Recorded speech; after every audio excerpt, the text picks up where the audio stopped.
No, I'm not already in the Kiev airport. I'm traveling to US, to Washington, D.C., because we're right now in the midst of very active discussions on the sanctions policy. So I have to make a very brief visit to the United States.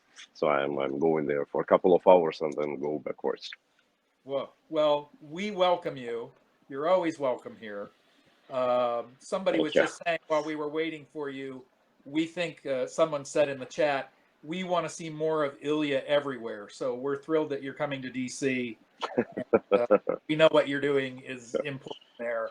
So I was just talking about the Bravery Foundation, and since I'm talking about it, I want to talk about something you and I chatted about a little bit. There was an article CNN published last night. The headline was, "Journalists responsible for publishing articles critical of Putin on pro-Kremlin outlets speak to CNN." So these guys pre-planned a series of very well-researched articles for this pro-Kremlin website and published them on May 9th. We all know the significance of May 9th. And now they have had to leave the country. And I'm just wondering, are there a lot of journalists who are doing or contemplating doing that? And are these the kind of people that the Bravery Foundation is helping? Yeah, it's getting actually more and more.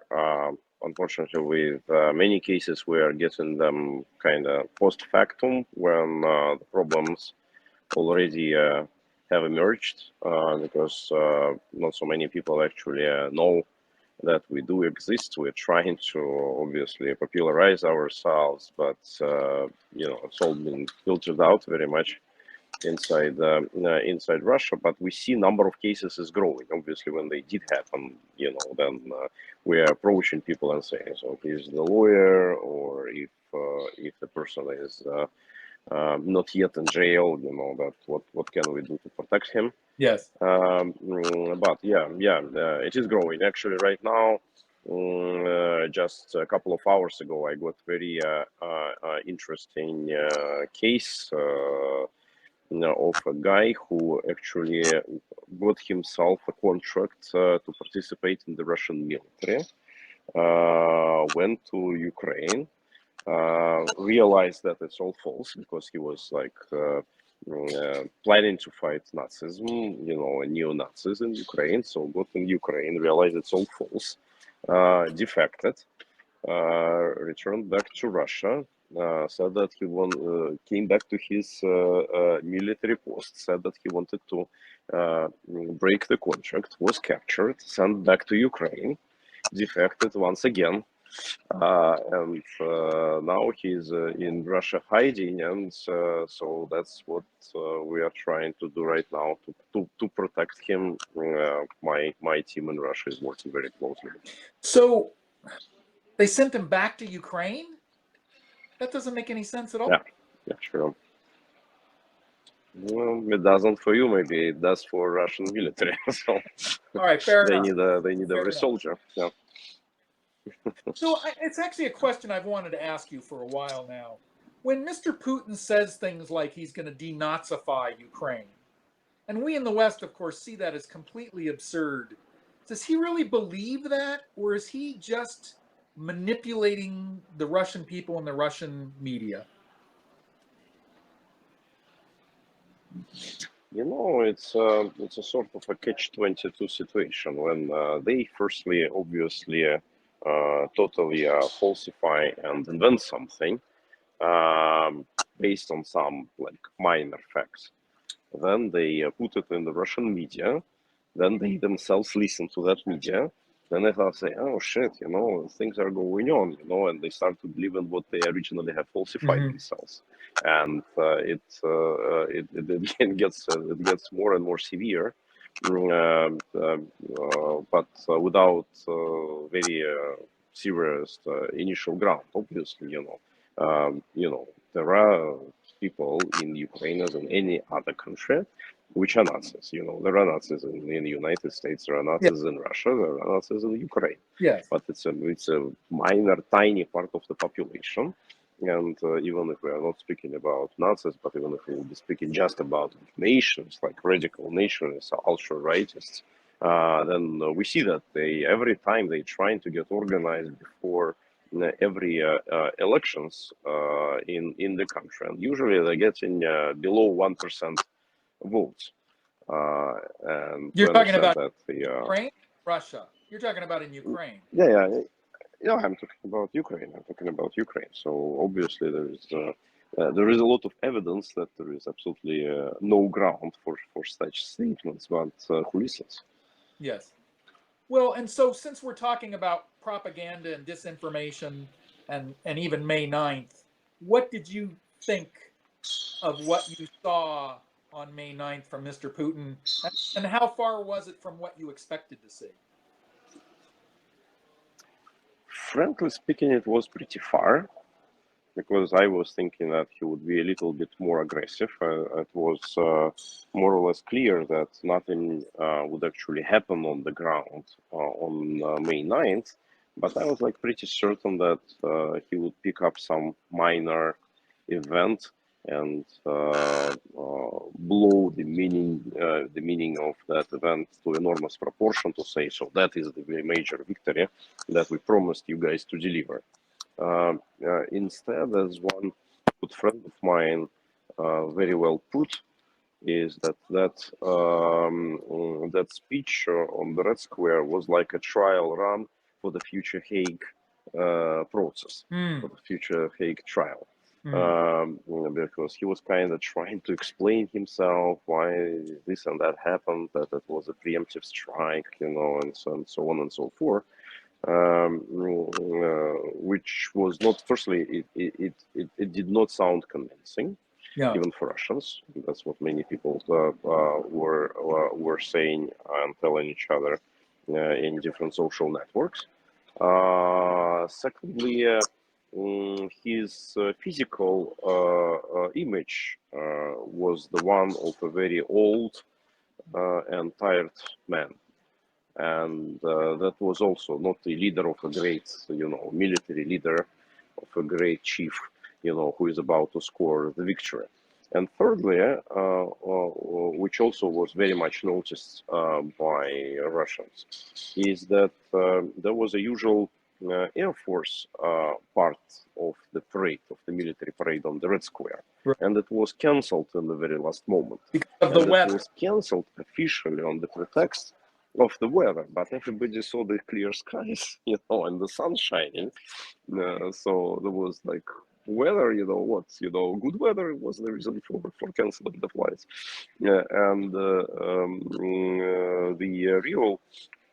And the true reason for that was that actually they were afraid of Ukrainians with Stingers, because this parade was on low altitude. That they could use Stingers on the Russian planes. And that's they couldn't afford anything like this, so they were simply afraid, and they preferred to cancel the parade altogether. So wait a minute, I'm going to have you say that again. Your sound is not great, so we're working hard to hear you. Say again why you think the air show was canceled. I want to make sure we all hear it and understand it. They were afraid of Ukrainian saboteurs with Stingers, with anti-air missiles sitting in the ambush. Wow. Next to Moscow, you will not be able to control, all the forests that surround Moscow. So, like theoretically, it is possible. It's a minor group. Couple of missile launchers, and that's it. Yeah, I guess if even one plane is lost, it's a complete humiliation. So yeah. So one of the things I want to ask, and if it would be lost over, or when it would be flying over Moscow, that would be not just humiliation, but it's also a certain devastation. Yeah, really great point. One of the things I want to ask you is, you said last week, somebody in the audience asked, how does this end? And your response was, frankly, I thought it was like a line out of great Russian literature.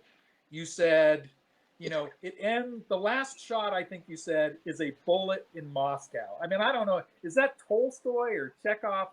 It's beautiful. It's a beautiful line. And what you meant is that was Ponomarev. That was Ponomarev. Yes, but I very much appreciate your comparison. Yes. yes, it was a cultural coup. But what you were saying is you think this war ends with Mr. Putin being taken out with a bullet, or we talked about a rope later.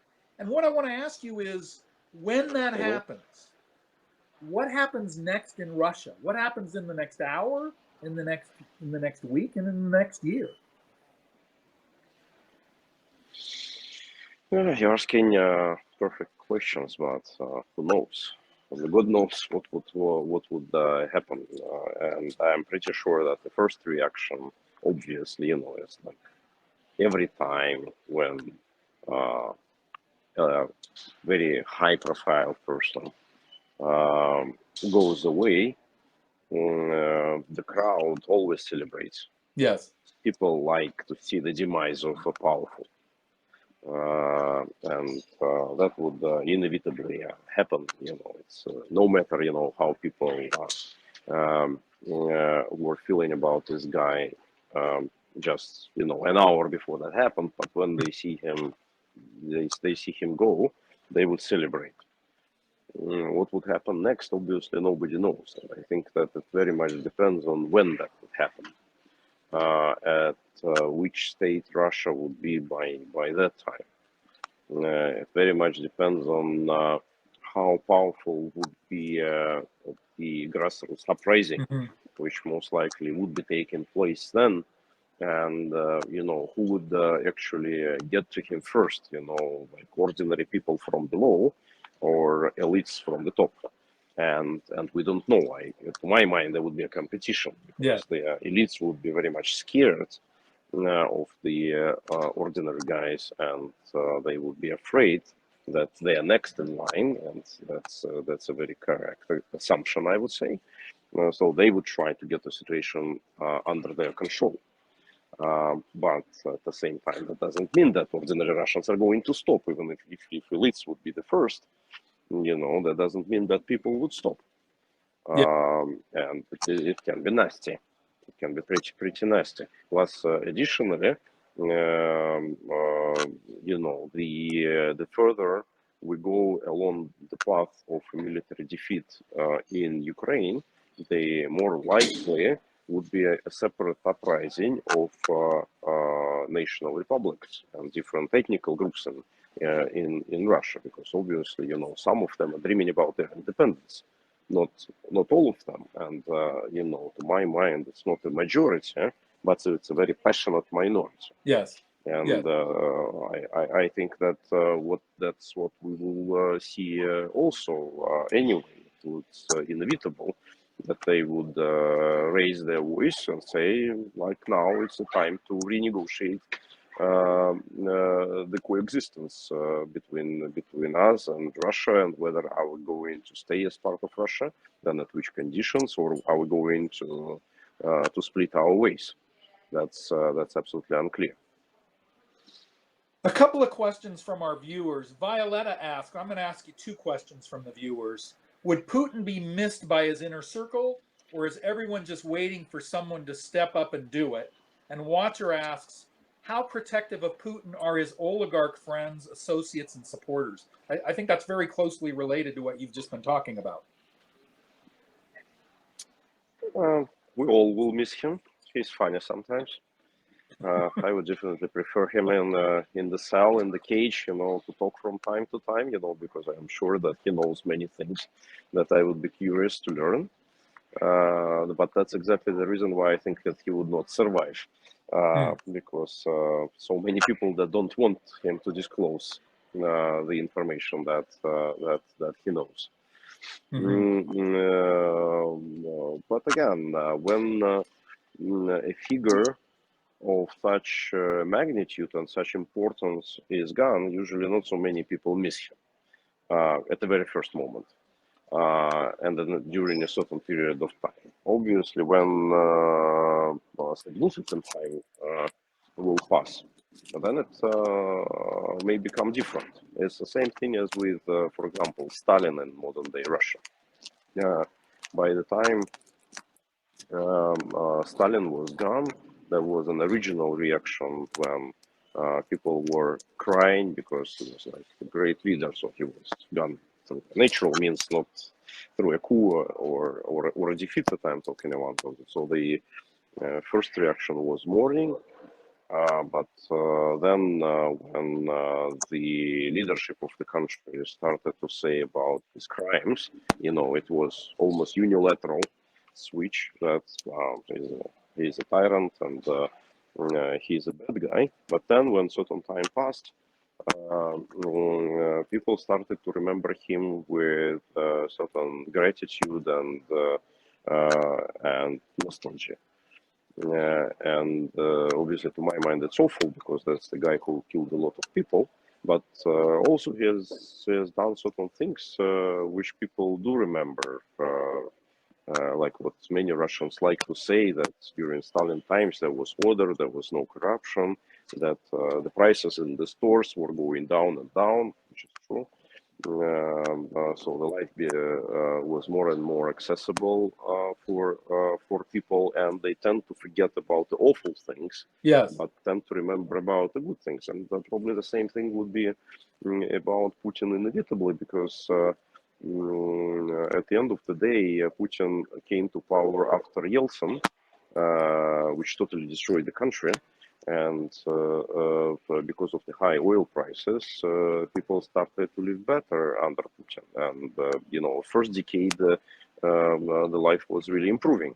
The second decade, it started vice versa, moving backwards. But in the first decade of Putin, life was improving. And I think that after a certain period of time, people may start to feel like, that was a great leader, and we should remember him with gratitude. But obviously, that's also that certain time should pass before that.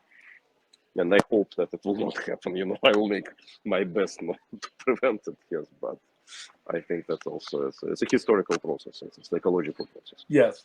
Yes. So one of the things I want to ask you, because we're a little over our normal show time, do you need to run to go catch a plane, or can I ask you one more question? One more question is fine, but then I need to run. Yes. We do not want you to miss your flight to the U.S. As you know, we are fully supportive of the work you're doing in the sanctions. So Russians are coming. one of the things that's interesting to me, in the last week or so, it seems like on social media, and at least in the press in the West, it feels like things are tipping in the favor of Ukraine. And it's easy to get seduced by that. What is your sense from where you're sitting about the real state of the conflict? Is Ukraine winning, and are we going to continue to see more and more good news about Ukraine's success here, or are we being lulled by something that's not really accurate at all? I will put it this way: that to my mind, obviously, Ukraine is winning, but we shouldn't get carried away by that, because there are a lot of problems, and there is ultra severe problem in the economy, not on the field of war, but in the economy. And Russia this year, most likely, drop in GDP for like 12%. Ukraine this year will drop like 50%. There are a lot of internally displaced people. There are a lot of externally displaced people. A lot of refugees. There is a lot of people went to join the military, so there is a strong deficit of just working hands in the industry. Yes. There is a total blockade on agriculture exports, and that's what all of the rest of the world would feel closer to the fall, because Ukraine played a very important role in agriculture exports to Latin America, to Africa, to Southeast Asia, to Middle East. And some alarming voices, they are telling that we may even see hunger. I think hopefully that would not happen, but we definitely would see rising prices in agriculture. But some people would make money from it, but Ukrainians will not, because we physically cannot export. Yes. It's just there's no capacity. There's no ports. Ports have been blocked by Russia. So these all are very serious problems. Plus, even on the field of war, Ukrainians have proven that they can resist Russian offensives. And in certain areas, they were pretty successful with counteroffensives, like next to Kharkiv. Yes. But for a large-scale offensive, we need clear skies. We need Air Force, and that's what Ukraine doesn't have. And that's what the West is not currently helping us with. Everybody is afraid of Russia in this regard. So Yeah. that's why my personal forecast that we are coming to a period of not a frozen conflict. It would not be frozen. It would be hot, but it would be pretty stalled in terms of the movement of the front lines. That the front lines would, to some degree, stabilize. Yes. And that's why what would happen in Moscow, in Russia, would become even more important. I'm going to let you go. I am going to sneak in one more really quick question. I think it's kind of a yes or no question, because people are asking here, while you're in DC, will you be appearing anywhere like on CNN where people can see more of you on this trip? I'm not sure. Actually, I am tomorrow on CNN International in the morning. DC time, but not in person. I think it would be a Skype connection. I believe it would be like 9:20. So if you guys want to join, I obviously would enjoy this. But in general, I just have no time for this. PR is very good, but right now we need to do to make things happen. And I had very important meetings in London on the sanction things, and now it's DC, and then I need to go back with certain news because we have something important going on. Yeah. All right. Well, you know that you have a lot of fans here. You can hit that button and the end Thank button. You very much, guys. Thank you very much. Thank you for being here. Yeah. Thanks, and sorry for taking me such a long time to get connected. Thank you very much, guys. It happens. I really appreciate it.